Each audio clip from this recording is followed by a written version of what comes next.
Sawadika. Sawadika. Bonjour à tous, bienvenue dans une nouvelle vidéo sur ma chaîne Kathleen à Phuket. Aujourd'hui, on va répondre à toutes les questions que vous vous posez sur nous, donc une vidéo FAQ où on va vous dire plein de choses, que ce soit sur notre vie, sur notre quotidien à Phuket, sur notre travail, sur du perso. Plein de trucs. Bref, c'est parti pour la vidéo de la semaine.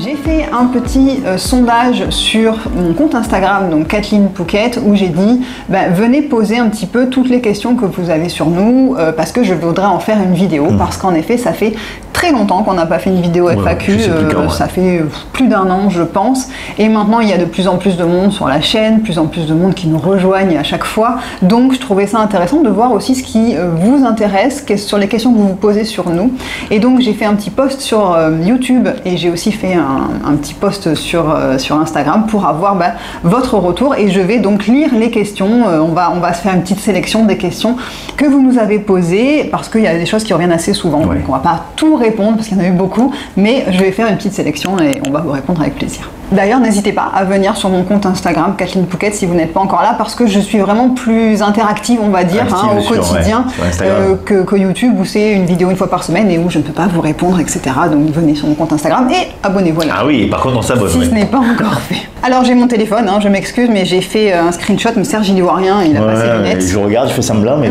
voilà, donc il a pas ses lunettes. Donc, voilà, donc j'avais des petites questions. Donc il n'y a vraiment pas d'ordre, je les ai pas classées.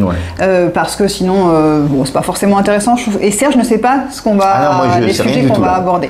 Tout d'abord, une question qui te concerne, tiens. Ah, déjà, d'entrée. Ça commence. Bonjour tous les deux, est-ce que la santé de Serge s'est améliorée en rapport à ses problèmes de digestion? Alors, on va pas s'étaler trop longtemps pour démarrer la vidéo. J'avais des problèmes de digestion, enfin en fait d'une maladie. Alors j'ai fait des tests, ça s'appelle le SIBO, S-I-B-O. Je l'ai écrit en dessous. Voilà, et en fait non, ça s'est pas arrangé malgré un premier traitement dans un grand hôpital à Bangkok.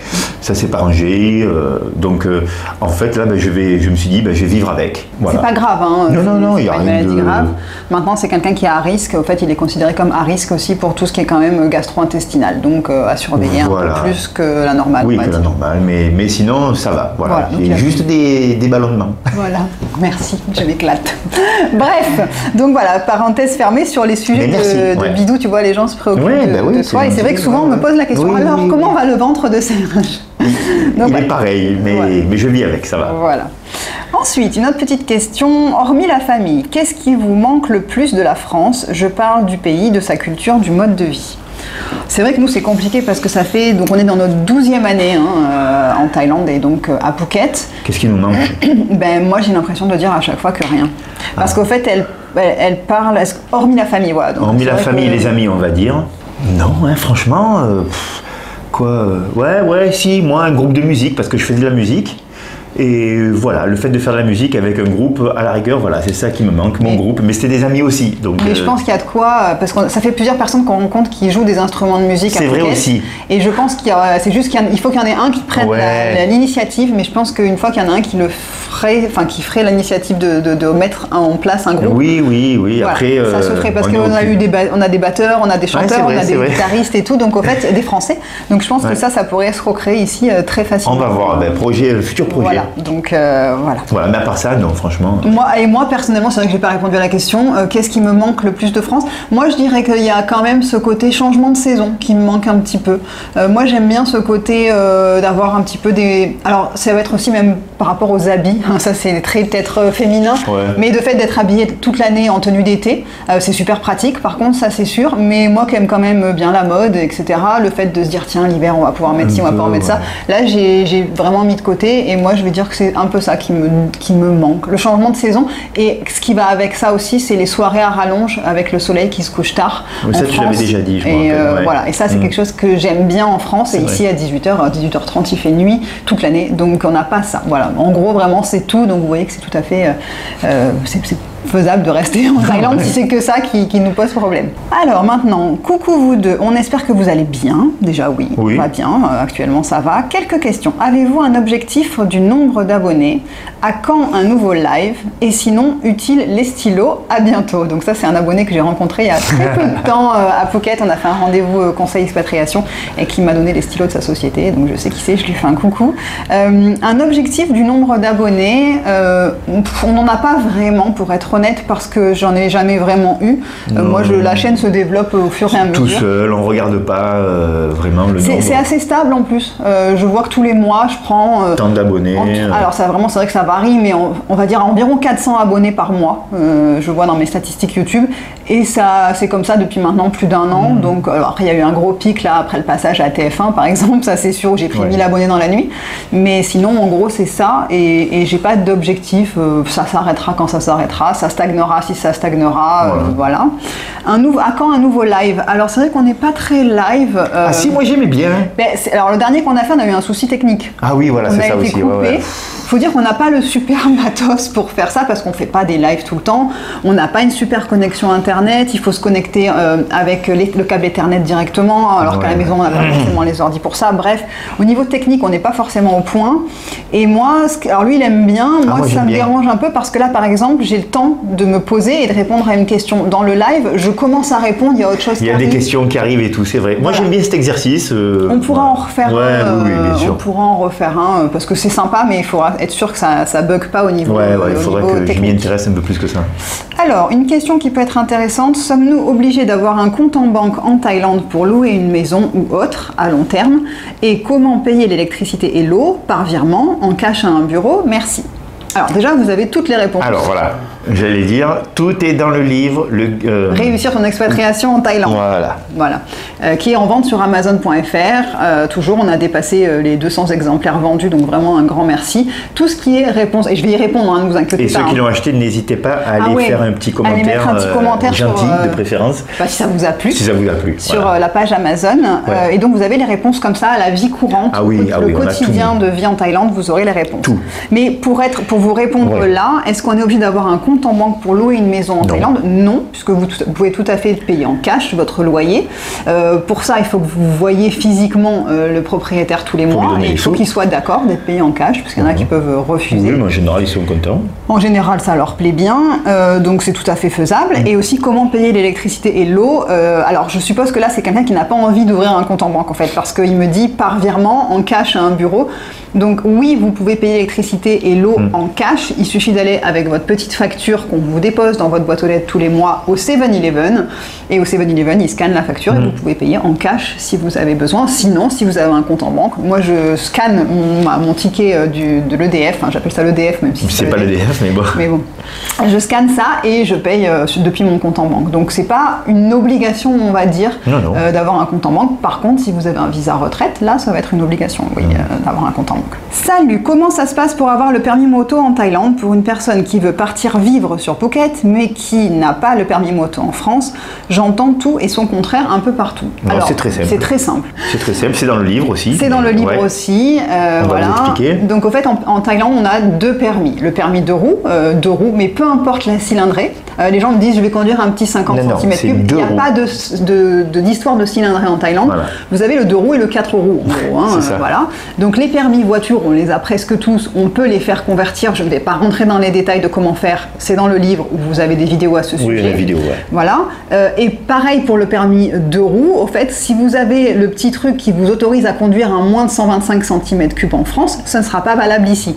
Il faut un permis gros cube, comme ce qu'on appelle en France, si vous voulez le faire convertir en Thaïlande. Sinon, l'autre option, c'est de le passer en Thaïlande, tout simplement, comme j'ai fait moi, par exemple, puisque je n'avais pas le permis moto en France, j'ai passé mon permis 2 roues ici en Thaïlande, à Phuket, il y a plus de 10 ans de ça. Donc voilà, c'est très simple, je ne sais pas comment... Alors après, c'est très simple, c'est pas simple, il faut parler anglais parce que les questions du code sont en anglais. Ah oui, non, mais j'entends tout et son contraire, c'est-à-dire que le fait de se dire je peux conduire une moto si elle fait moins de temps parce que j'ai mon permis, ça non, laissez tomber, ça n'existe pas en fait. C'est deux permis différents. Dites-vous 2 roues, 4 roues, oubliez les histoires de cylindrée et tout ça. Serge va-t-il raser sa moustache dans les 3 mois? Bah ça y est, c'est fait. Enfin, il n'a pas rasé la moustache, il a laissé pousser le reste. J'ai laissé pousser le reste et j'ai taillé. Voilà. Ouais, moi, je suis pas fan de la moustache, hein, donc il écoute quand même, il écoute un petit peu sa femme quand même, c'est bien. Tu penses quel budget pour ouvrir un salon de massage plus ou moins? Alors, plus ou moins. Alors. Déjà, il y a beaucoup de salons de massage à Phuket, donc je ne pourrais pas vous dire que d'ouvrir un salon de massage, c'est une super idée, à part si vous avez un concept un petit peu original ou particulier ou quelque chose, mais sinon, il y en a quand même tous les coins de rue. Hein, même. Et sinon, il faut trouver un local, c'est entre 15 et 20 000 bahts, on va dire. Dans les endroits comme ici, touristiques. Voilà. Voilà. Après, il faut créer la société, donc ça c'est 2 000 €, on va dire. On parle en bahts et en euros. Désolé, j'affiche les conversions. 100 000 bahts, quoi, on va dire. Ensuite, il faut acheter tout le matériel, donc tout ce qui est serviettes, j'imagine, on ne connaît pas trop, mais serviettes, les lits, ça on n'a pas d'ordre d'idée de ça, non. Mais...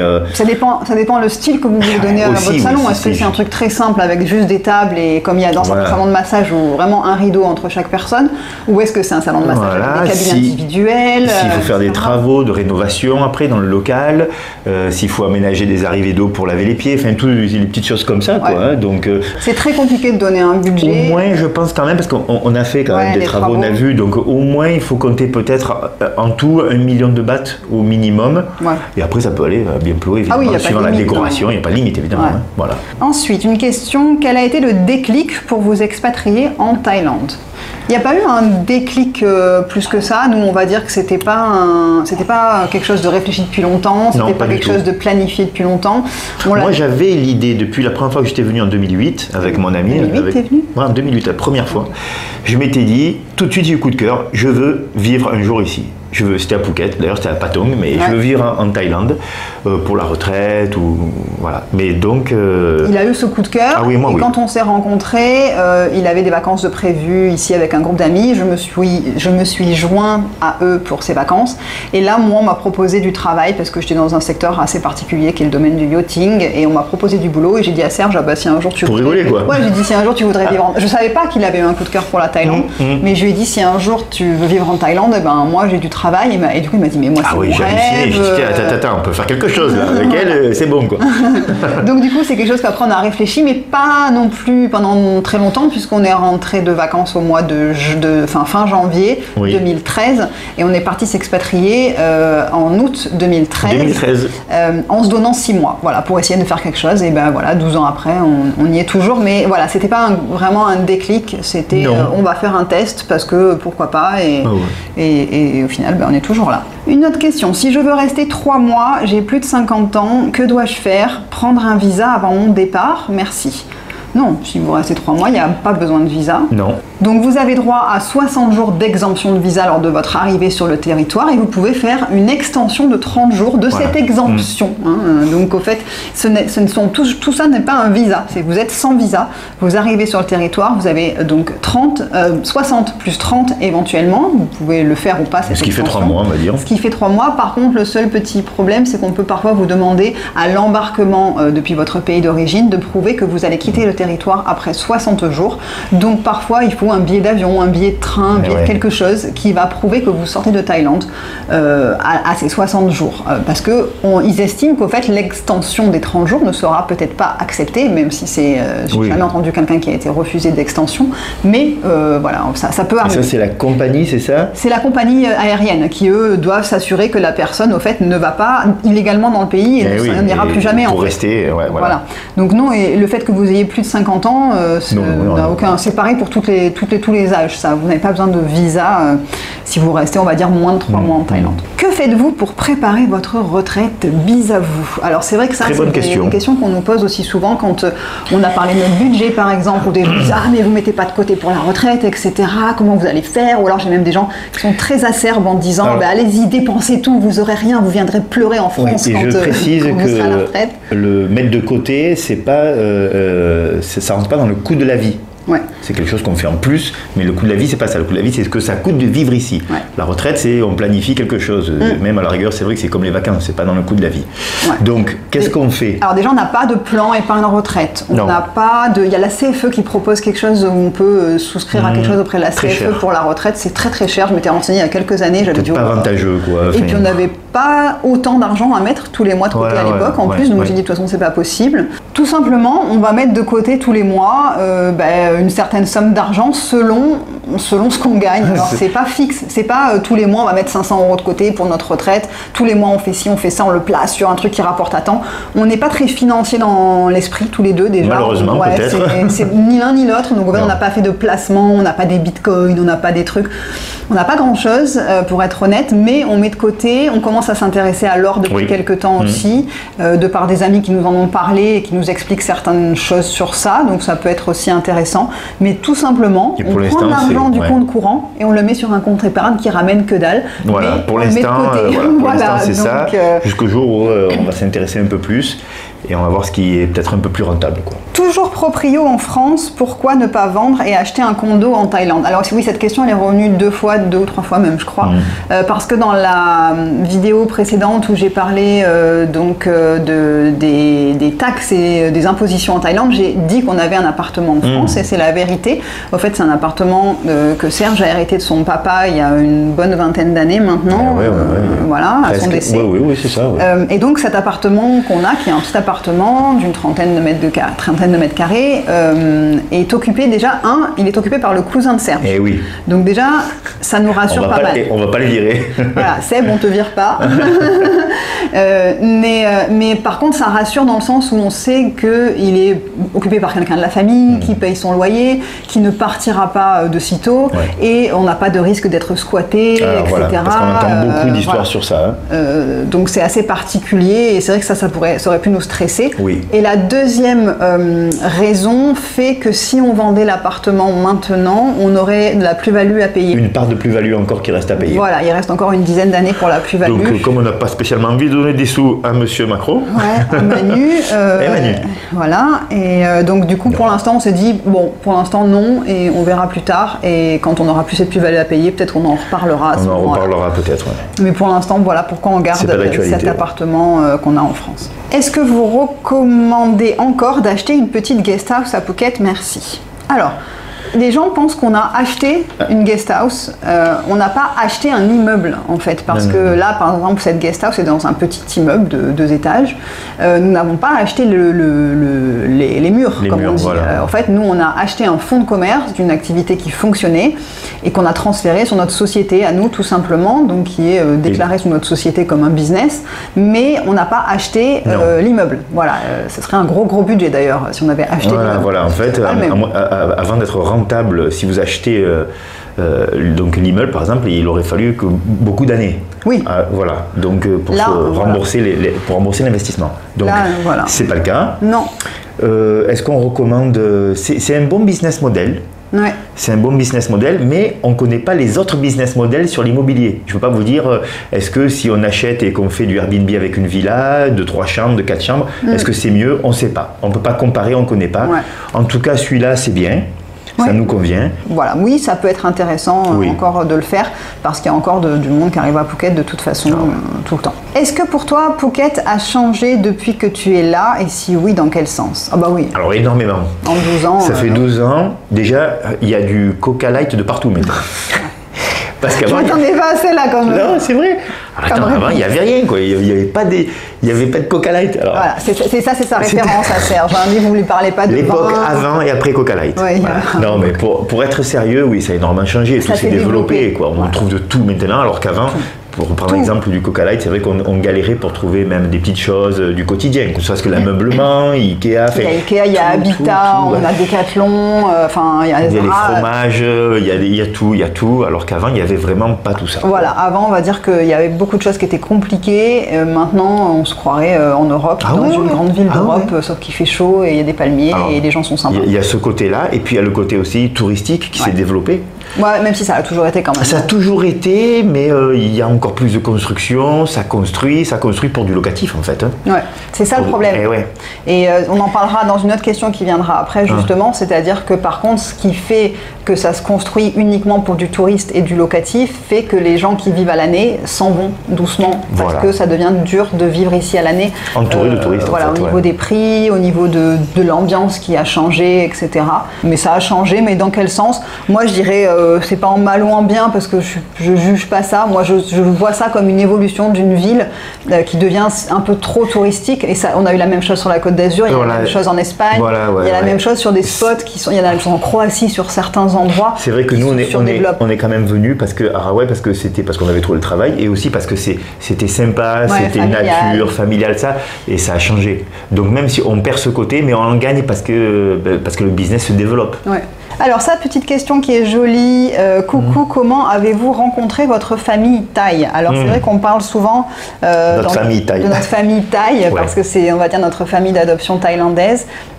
C'est une famille, donc c'est la maman avec la fille, avec sa compagne, enfin maintenant sa femme, puisqu'elles sont mariées. On a été à un autre mariage récemment, puisque le mariage homosexuel est reconnu depuis janvier. En Thaïlande. Donc voilà, avec l'ex-mari, le nouveau mari, enfin il y a toute une famille qui est dans tous les sens, mais ça c'est rigolo aussi quand on apprend un peu tout comment ça se passe en Thaïlande. Comment on les a rencontrés? On les a rencontrés quand on a créé notre société en 2018. Dans l'autre business.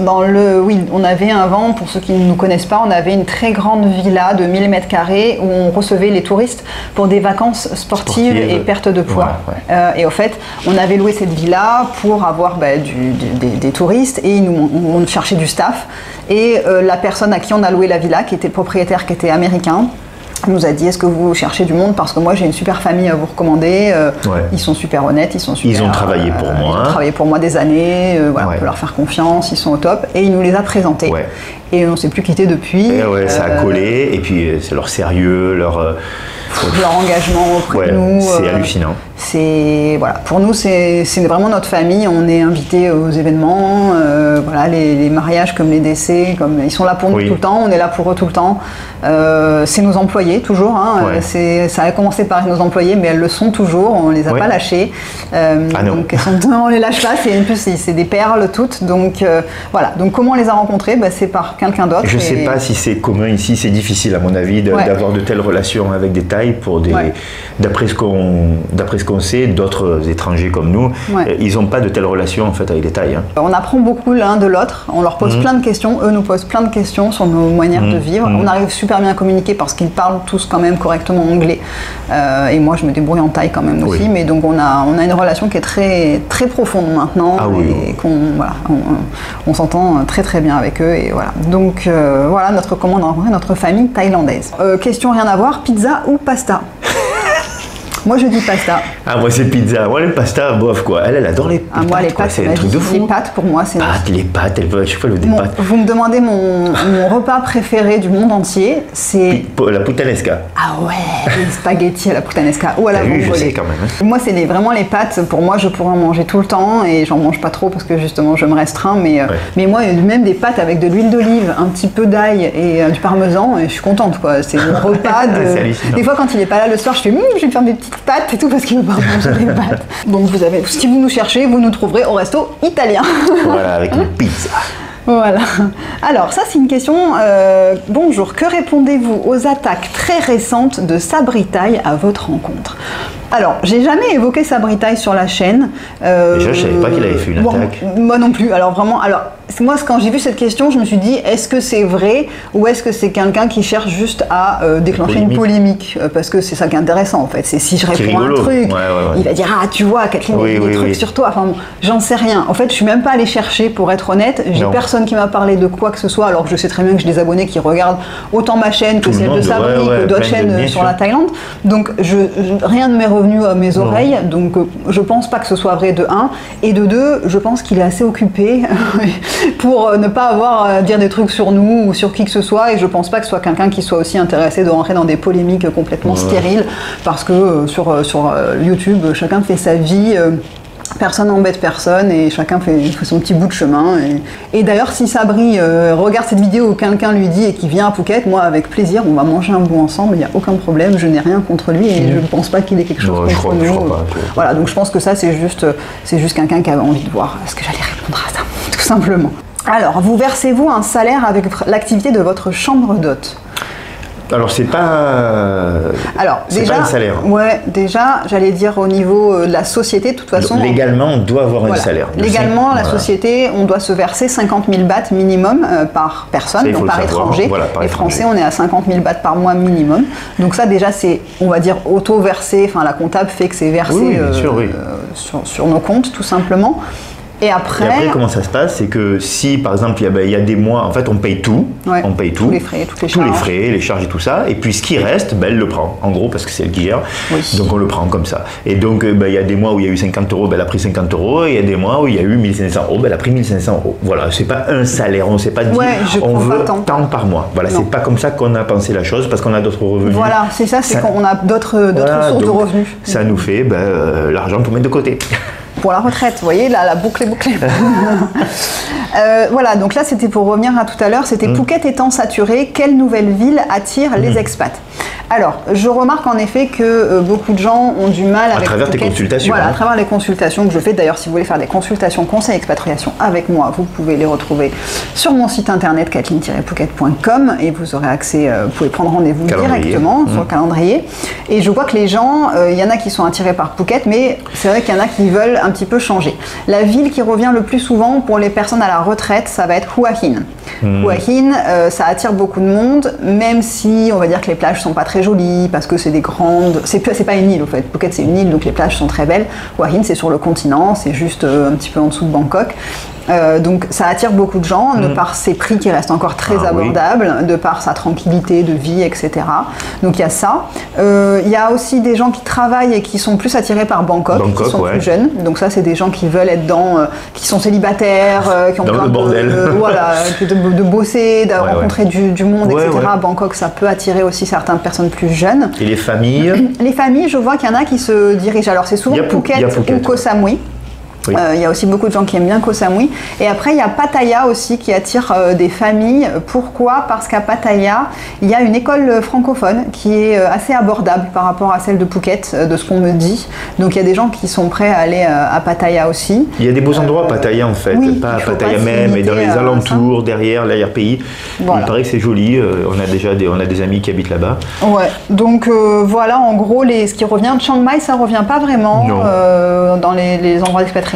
Les gens ont quand même envie d'avoir la mer, au fait, quand ils viennent en Thaïlande. Même Krabi, pas trop. Il y a Ao Nang un peu, c'est vrai, il y a Krabi, Ao Nang. Si, ça se développe un peu doucement, parce que ça reste aussi à proximité de l'aéroport, de Phuket aussi. Donc vous restez pas trop loin de Phuket, mais vous êtes quand même dans un endroit, encore une fois, encore abordable si vous souhaitez acheter un terrain, si vous voulez faire construire, etc. Une question encore une fois un petit peu qui vient comme ça. Avez-vous toujours aimé les chats? Oui, moi, je viens d'une famille où on aime les animaux. J'ai toujours eu des animaux depuis toute petite, beaucoup d'animaux. On a de la campagne, etc. Moi, j'ai grandi à la campagne. Serge aussi. Nous, on a eu chat, on a eu chien, chat. Et puis même avec mes anciennes copines aussi, j'ai eu chien tout le temps. En fait, j'ai eu des animaux. Chat. Et là, ici en Thaïlande. Bon, après ici, c'est spécial quand même. Ici, on a abusé. Ici, on abuse parce qu'en fait, on garde au fur et à mesure. On devrait faire adopter, mais c'est très compliqué de faire adopter des animaux ici, c'est pas des chatons. Il y en a tellement, Donc c'est très compliqué, on stérilise, on s'en occupe quand ils sont malades, et puis après, voilà. Et c'est vrai qu'un jour, on se dit toujours qu'on aimerait bien avoir un chien, mais quand on sera, on va dire, plus vieux, parce que là, c'est un peu trop compliqué à faire garder, etc. Donc, alors que les chats, c'est quand même une facilité. On dit, notre famille taille de venir. Voilà, elle passe, elle donne les croquettes, tout va bien, et c'est plus pratique. Et on finira sûrement par prendre un chien, mais pas tout de suite, en tout cas. Voilà. Alors, quelle est votre journée type en Thaïlande? Alors, toi ou moi? Bah vas-y, en fait c'est un mix de nous deux. Journée type, alors moi je me lève le matin, je vais travailler, je me lève vers les 7h moins le quart, je prends un petit café, je pars à la salle. 8h, premier client. 8h, premier client, je dis d'abord bonjour à Geek, à notre famille thaï, il y a une des filles, ou Geek, qui fait le ménage à sa salle le matin. Qui fait le ménage, un petit coucou. quand elle est pas encore partie. Donc premier client, deuxième client, troisième client, je finis à midi et demi, on va dire en moyenne. Après je la rejoins. Soit à la maison. Soit à la maison, voilà, on mange light, soit un resto taille. Et après, alors c'est l'après-midi, une sieste, un peu de sport. Un peu. Beaucoup, ouais. 1h30, tu fais soit du vélo, soit de la muscu. Voilà. Et après, on peut s'occuper de la guest house, on va voir s'il y a une ampoule qui manque pas, les trucs comme ça. Un peu d'écriture, un peu de musique. Ouais. Voilà. Voilà. Et après, le soir, on va manger au resto, quand tu cuisines pas. Et puis voilà, et puis on se couche assez tôt. Vers 11h.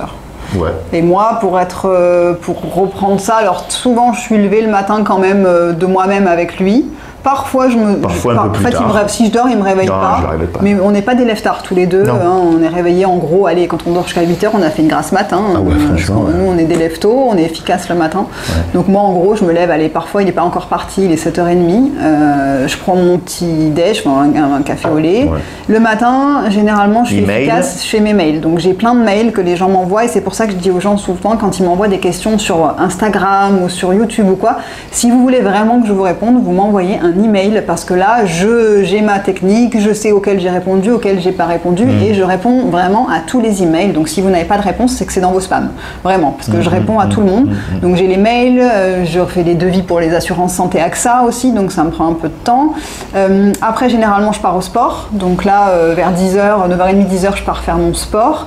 Quand j'ai fini mon sport, je passe à la guest house, puisque vers 11h, c'est l'heure des check-out. Donc, je viens voir un peu ce qui se passe, les femmes de ménage qui arrivent, les check-in, les check-out, voir un peu ce qui se passe, s'il y a des choses à faire, récupérer du linge, voilà, faire des trucs comme ça. Souvent, je passe faire 3 courses après avant de rentrer à la maison, parce qu'encore une fois, c'est sur le chemin. Et après, monsieur rentre et on mange à la maison. L'après-midi, moi, je fais pas vraiment de sieste. Peut-être une quart d'heure. Ouais, des fois, je m'assoupis. Sur le canapé. Ouais, c'est avec l'âge, ça devient... Avec les chats. Avec les chats, voilà. Et après, l'après-midi, souvent, moi, c'est du montage de mes vidéos. Oui, planifier mes vidéos ou tourner mes vidéos, comme là, en fait. Vous voyez, là, quelle heure il est? Là, il est 15h. Voilà, on tourne une vidéo. Donc, l'après-midi, je tourne des vidéos, je les monte, je fais les miniatures, enfin, tout ça qui prend beaucoup de temps. Et voilà, en gros, c'est pareil, fin de journée. Parfois, je vais marcher, parfois, je prépare à manger. Et après, le soir, oui, moi, le soir, notre petit rituel, souvent, on n'est pas forcément, parce qu'il n'est pas très série, télé, tout ça, on n'a pas la télé. Moi, je me fais des petites séries sur l'ordinateur dans la chambre, et lui, il est dans le bureau et il joue de la guitare. Un peu de guitare. Voilà, donc je l'ai en visu, mais il n'est pas loin. Mais voilà nos petites journées type en Thaïlande. Ouais. On va finir sur 2 dernières questions, parce qu'on a déjà bien parlé avec vous. J'ai plus de salive. Ouais, moi aussi. Alors, comment vivez-vous l'agrandissement de la chaîne? Bien. Bien, parce que c'est quelque chose qui nous plaît. De continuer à faire ça. De voir l'engouement des gens, moi ça me plaît, ça me motive à pas arrêter en fait, de voir que même si parfois je vous cache pas que la motivation de trouver des nouvelles idées de vidéos et tout, c'est pas facile. C'est assez compliqué, mais c'est toujours motivant de voir le soutien qu'on a derrière de votre part. Donc du coup ça nous motive à continuer et ça nous encourage. Toi, comment tu vis tout ça? Pareil. Ça n'a pas changé grand-chose. Non, franchement, ça n'a pas... On avait 10 000 abonnés, 26 000. Pour moi, ça n'a pas changé. Il y a peut-être un peu plus de monde qui vient nous voir, qui vient nous dire bonjour, qu'on croise en fait. Oui, ça quand même, c'est vrai. À chaque fois qu'il y a des Français peut-être qu'ils nous connaissent. Et puis effectivement... Souvent, ils nous connaissent. Souvent, pas tout le temps, mais souvent, ils nous connaissent. Faut pas croire qu'on est devenu des stars. Ça n'a rien changé à notre vie. Et c'est juste qu'on continue de faire ça. Et tant que ça nous plaît, on continue. Et on verra bien si un jour, vraiment, c'est quelque chose dans lequel on trouve plus du tout de plaisir et que ça nous ennuie plus que ce que ça nous épanouit, on arrêtera peut-être, on fera autre chose, n'est-ce pas? Et dernière petite question, parfois envisagez-vous d'habiter ailleurs en Thaïlande, mais en gardant Banustau? Donc Banustau, c'est notre guest house. Oui. C'est quelque chose qu'on met pas tout de suite du tout. Non, parce que pour le business, comme on a dit avant, pour le business, quand même, Phuket, c'est bien, quoi. C'est l'endroit où c'est un des endroits où il faut être.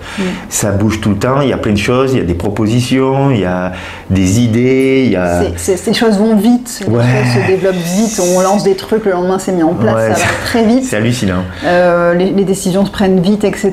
Nous, ce qu'on s'était dit, et donc ce sera peut-être, on le fera ou pas, c'est qu'en quand on aura la soixantaine passée, peut-être qu'en effet, si on a de quoi vivre tranquillement, on ira peut-être ailleurs en Thaïlande. Mais alors où, je n'en ai aucune idée. Il faut qu'il y ait la mer. Hein. Il faut qu'il y ait la mer. Bon, on est du sud, donc il nous faut la mer à côté. Mais on ira peut-être ailleurs. Mais en même temps, est-ce qu'on a envie d'être au calme complet? Pas trop, non, pas on trop, aime bien aussi Moi, en fait, si ça avait été à Phuket, même peut-être dans le centre, avec des chèvres, tu vois. Tu vas chez Olive des chèvres. Ah ouais, moi j'ai y allé chez. Ah ouais. Alors là, tu me racontes pas déjà. Non, mais un peu, tu vois, avec des poules et tout ça, une petite ferme, mais avec des staffs qui nous aident, parce que sinon c'est vraiment on est esclave. Ouais, non, c'est pas possible. Mais moi peut-être ailleurs à Phuket même, au fait, c'est-à-dire partir de Hawaï, parce qu'au fait, il y a des endroits à Phuket où c'est vraiment, il n'y a pas grand-chose, quoi. Donc, vous pouvez rester à Phuket en étant un peu loin de la foule, sans avoir à partir à Bab el Oued, hein, comme on dit en français. Je sais pas quel est le mot Bab el Oued en Thaï. Il doit y avoir un mot, il doit avoir une ville comme ça. Peut-être, je sais pas, c'est pas sûr. Et donc du coup voilà, donc peut-être, mais c'est vraiment pas dans l'immédiat. Ce sera peut-être dans mais on y a pensé. Mais on y a pensé parce qu'au fait. Oui, je comprends que quand on est plus âgé, on a une certaine envie de tranquillité et qu'on a plus de choses à faire.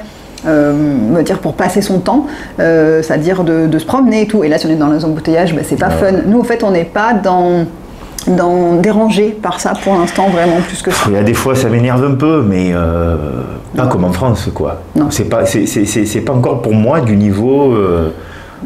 De la France, quoi. Voilà, bon j'ai arrêté parce qu'il y en a que j'ai pas dit, il y en a qui revenaient dans le même style, donc j'en ai pas parlé non plus. J'espère que ça vous aura donné des petites idées de réponse dans tout ce qu'on a dit. Ça vous explique un petit peu, ça vous en dit un petit peu plus aussi sur nous. Sur notre manière de vivre ici en Thaïlande et à Phuket. Si vous avez d'autres questions, de toute façon on en refera une. Hein. Moi je trouve que de faire peut-être une fois de temps en temps des FAQ, c'est intéressant parce que voilà, il y a plein de sujets différents. Et on prend le temps de se poser 30 secondes pour répondre à chacune de vos questions. Donc venez sur mon compte Instagram, comme ça à la prochaine FAQ, vous serez au courant et vous pourrez poser votre question, vous pourrez nous poser votre question. Merci d'avoir regardé cette vidéo jusqu'au bout. On vous souhaite une très très belle semaine et on vous retrouve samedi prochain 11h pour une nouvelle vidéo. Portez-vous bien. Bye bye.